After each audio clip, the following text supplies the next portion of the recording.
All right, so there was a pretty interesting title of this YouTube video that I wanted to watch.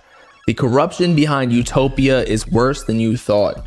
Now, there's been a lot of talk behind Travis Scott's name, maybe like how he's finessing first week sales, because Utopia has been doing crazy numbers, selling vinyls and t-shirts and whatever other merch, so that it's boosting his sales to potentially like 700K. It was supposed to be for Billboard, but there was an issue with shipping them out. And yes, there is an issue because I still have not received my vinyl that I ordered the first week. So where is it, Cactus Jack? Maybe Sofego needs to do something about that to win back his loyalty. But anyway, the hidden agenda. Let's see what's going down, because I feel like, is Travis Scott really that corrupt, or does he have that much power? I don't know. From the outside looking in, Travis Scott gave us all trying to make a masterpiece with Utopia, but upon further observation, it becomes very clear Masterpiece. that's not the case. The majority of Utopia was completed long before it was released. What were they working on if it wasn't the music? To purchase the beats and the loops you hear in this video, just hit my email at geekboutit@gmail.com. Back to the video. Back in January, Sylvia Rome, the chairperson and CEO of Epic Records, which Travis got assigned to, had an interview with Billboard, and she gave us the release date for Utopia. We have a new Travis record expected to come in June. The incomparable and majestic Miss Sylvia Rome, Billboard's Woman in Music Executive of the Year. I also want to thank everyone at Billboard, Hannah, Gail. Then in May, Billboard announced they'd be bringing back bundles now being called fan packs. Billboard is bringing back bundles as of June 30th. Scams are back. So he's gonna say the corruption is because Travis Scott, like, before he dropped, I think I said this in a video. I was like, before he drops, he's gonna make sure to, you know, lobby with Billboard, which is basically the government agency in the music industry, to like make sure nobody's really finessing sales in certain ways. He had to make sure the merch bundles were back so that he could, because I think he only sold like 250 streams wise first week, that is, and then he almost did 500 with merch bundles. Again, a lot of them haven't shipped and mine hasn't, but so that makes him look good. If merch bundles were not counting anymore, then it would have made him look bad. But now he's, honestly, I think he looks like he's one of the top 3 rappers right now with Drake, maybe even top 2. I'm so glad I'm not in the music business.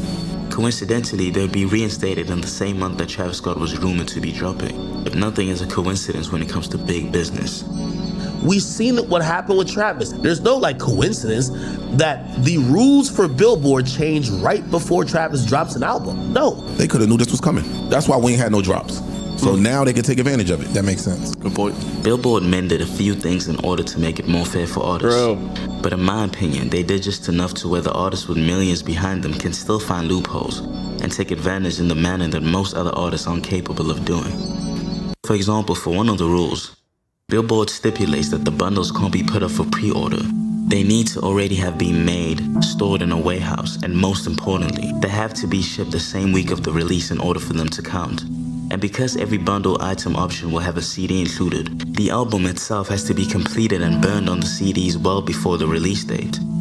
While the manufacturer can get the job done fairly quick, the planning and approval of such a big I think that's because if you have them already created, that means you already like made the investment into it. And so you can't just like bot up or even go on your website and purchase a bunch of shit that's not even made, or just pre-order it, because if you're drop shipping it, essentially, if they're not already printed, then you can do it infinite amount of times, but you almost limit yourself, and you're down already, you know, millions of dollars if you're ready to print all these merchandise / CDs and everything. Operation isn't as easily done. It would take them multiple months to figure out the best way to exploit the fan packs. Now, these album bundles are set to include CDs, vinyls, that means a lot of production. That means a lot of money being spent into producing many, many different versions of this CD. So no move like this is just done on a whim. This is a business decision. Remember, the packs will be restricted to 2 options per album release. A sweatshirt with an LP and a t-shirt with a CD, for example. So that's why they're selling 5 different CDs, and same with vinyls. That way they can have 2 different pieces of merch for each record. All of this has to be approved by Billboard prior to the release. The thinking and execution of such a big idea doesn't happen overnight. Now, vinyl records are much harder to produce. I mean, it makes sense. Like, if Travis hasn't dropped an album for 5 years since 2018 Astroworld, then like it makes sense that he would, or his team / label would put in so much effort into making sure that it sells well. Because if you're not dropping every single year, you like have to 100% make sure that the album's going to do well to hold you off for the next 5 years until your next project, if he even drops that, you know. Plus, like we've seen with what Cactus Jack is doing, was like Sofago and Don Toliver, they're not really doing all too well. So, or like at least to the same commercial success as him. So he's gotta hold up the label. Produced in CDs. So many things can go wrong when making vinyls. It is a tedious and meticulous process. If we're pressing a tedious and meticulous process up vinyls, you can't turn it in 6 days. We actually probably want it 2-3 months before. The mass manufacturing process of vinyls usually takes anywhere between 18 weeks, which is 4 months, to a year. With the kind of money Travis has behind him, they can probably push it to about 2 to 3 months. It's pretty obvious that they knew about the bundles being brought back well before the public did, which raises the question, did his label have anything to do with the bundles being brought back into play? I'm trying to figure out who else has like a big influence in the merch bundle space, because we had Nav way back in the day who sold like 60K or something like that with merch bundles, but that was bundled with a V-Lone exclusive Nav t-shirt. But like I don't know if that works anymore. It has to be in a box, which is what Travis Scott did. I think Travis Scott is probably the most commercial artist there is in the game.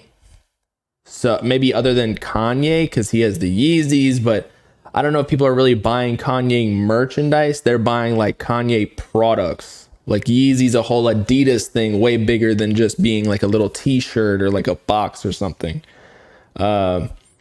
Maybe like, I feel like it's all the lyrical rappers like NF or Russ or like Eminem. People buy their merch bundles, but they're streaming the shit out of them too.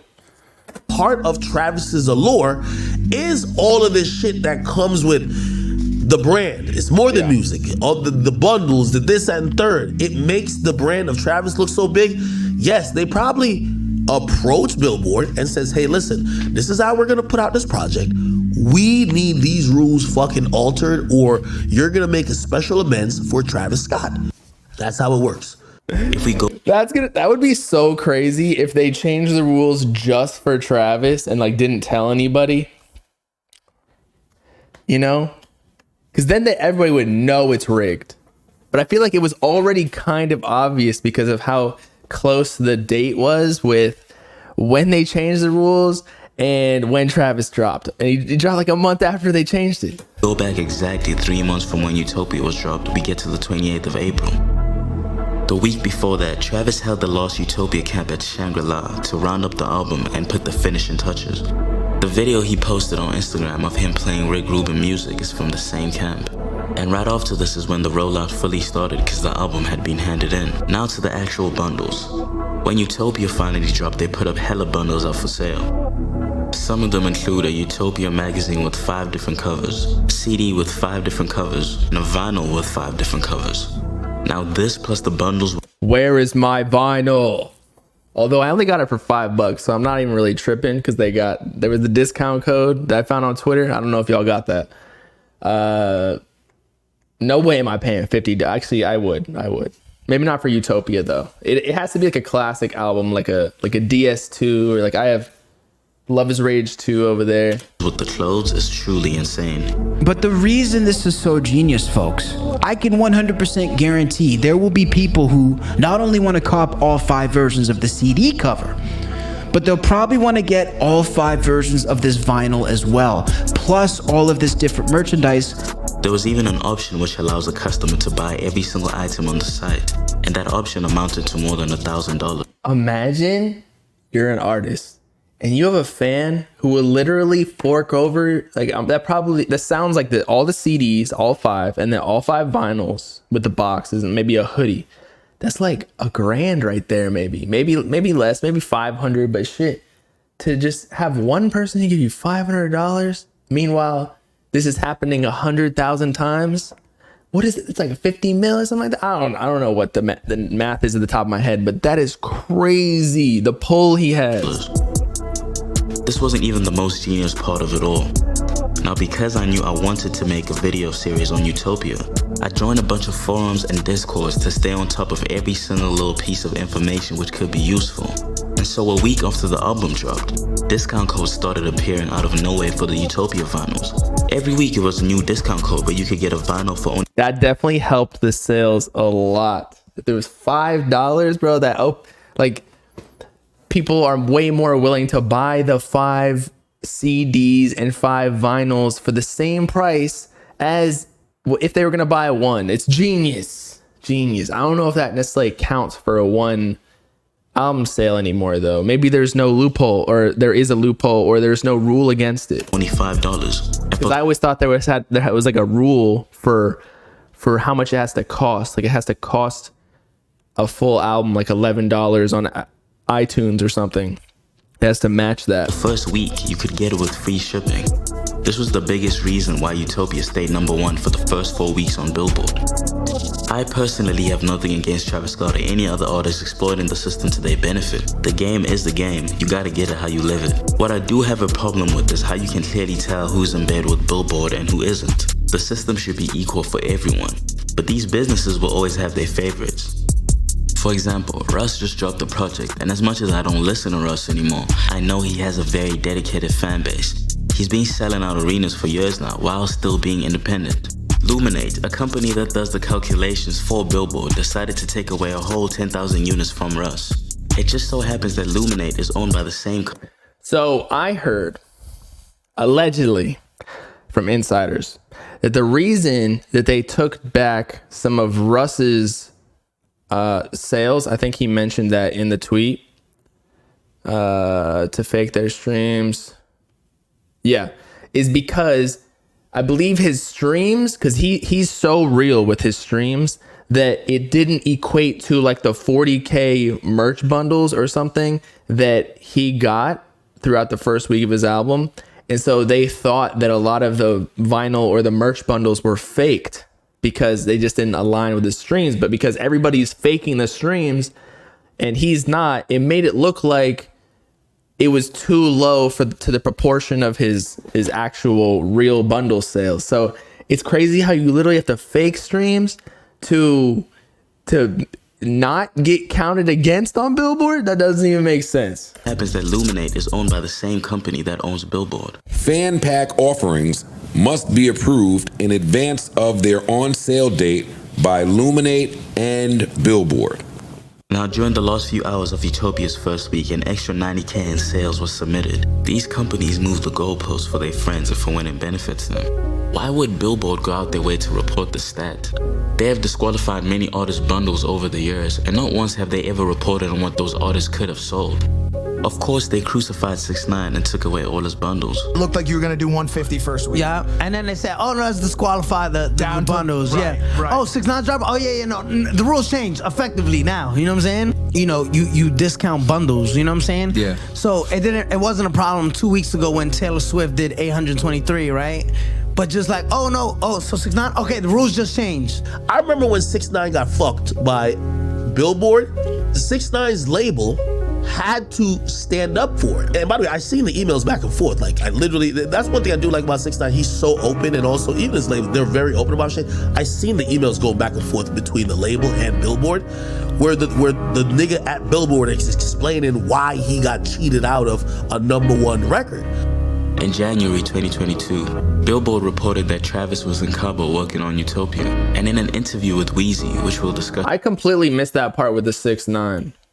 What happened? How did he get cheated out of it? Of course, they crucified 6ix9ine and took away all his bundles. It looked like you were gonna do 150 first week. Yeah, and then they said, oh, no, let's disqualify the Down to- bundles. right. Yeah. So they didn't count his bundles. Why though? But also, I don't know how many people were actually buying 6ix9ine's bundles. I'm not gonna lie. Like that rainbow shit in the hip hop community that really isn't that much of a supporter of the LGBTQ wave. I don't know, man. That 150, so that was like 90K bundles or so. There's no way 90,000 people are buying merch from 6ix9ine. Maybe, I don't know.